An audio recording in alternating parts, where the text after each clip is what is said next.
guys, for today's video, may nagalit na. Kapag inggit, pumikit. Ganun. Dito kasi sa Pilipinas, kapag umasenso ka, may magagalit.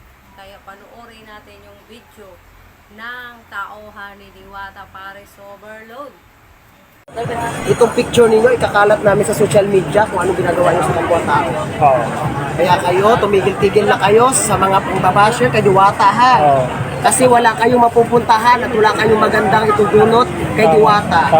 Kaya kung ano ang meron si Diwata, huwag nyo na pakailaman. Kasi yung buhay ninyo, hindi pinakailaman ni Diwata. Ha? Paalala lang po sa mga lahat ng mga tao, walang puso at walang kaluluha.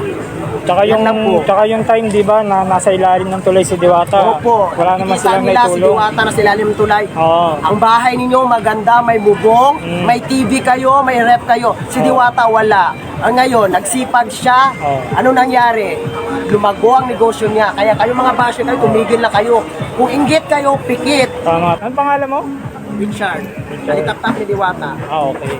Sa lahat po ng mga customer ni Diwata, kung kayo po ay nagbabash ulit na madumi at saka mabaho, sana po maintindihan nyo po ninyo. Ito po, magkapagawa siya ng bago para hindi na po kayo mangangamoy mabaho. Siguro sa sinasabi nyong mabaho, ang parisan ni Diwata, tumingin kayo sa salamin, tingnan nyo yung sarili ninyo. Kung sinong mabaho.